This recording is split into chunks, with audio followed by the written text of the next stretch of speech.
We live in an amazing universe. Have you ever wondered why it exists? Why does anything at all exist?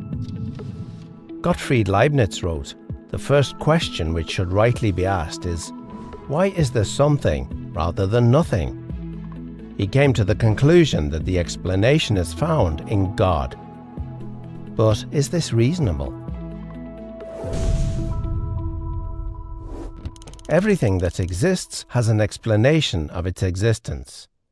If the universe has an explanation of its existence, that explanation is God.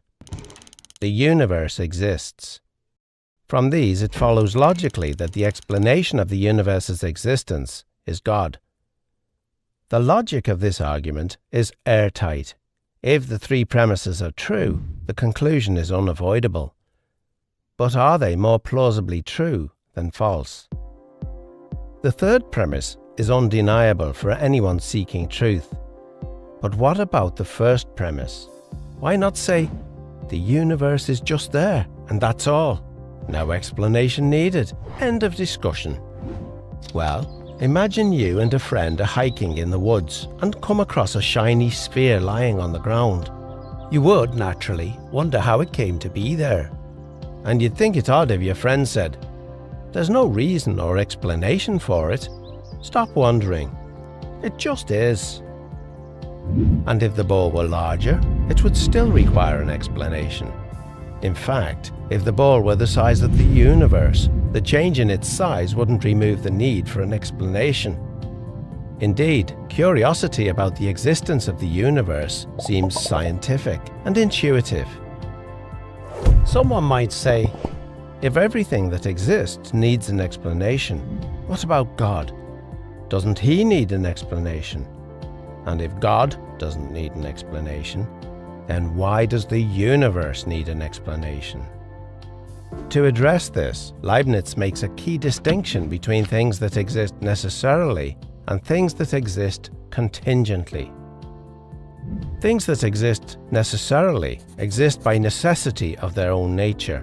It's impossible for them not to exist. Many mathematicians think that abstract objects like numbers and sets exist like this. They're not caused to exist by something else, they just exist by necessity of their own nature. Things that exist contingently are caused to exist by something else. Most of the things we're familiar with exist contingently. They don't have to exist. They only exist because something else caused them to exist. If your parents had never met, you wouldn't exist. There's no reason to think the world around us had to exist. If the universe had developed differently, there might have been no stars or planets. It's logically possible that the whole universe might not have existed. It doesn't exist necessarily, it exists contingently.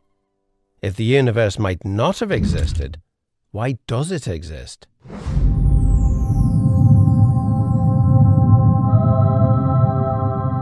The only adequate explanation for the existence of a contingent universe is that its existence rests on a non-contingent being, something that cannot not exist because of the necessity of its own nature. It would exist no matter what. So, everything that exists has an explanation of its existence, either in the necessity of its own nature or in an external cause. But what about our second premise? Is it reasonable to call the explanation of the universe God? Well, what is the universe? It's all of space-time reality, including all matter and energy. It follows that if the universe has a cause of its existence, that cause cannot be part of the universe. It must be non-physical and immaterial, beyond space and time. The list of entities that could possibly fit this description is fairly short, and abstract objects cannot cause anything. Leibniz's contingency argument shows that the explanation for the existence of the universe can be found only in the existence of God. Or, if you prefer not to use the term God, You may simply call him the extremely powerful, uncaused, necessarily existing, non-contingent, non-physical, immaterial, eternal being who created the entire universe and everything in it.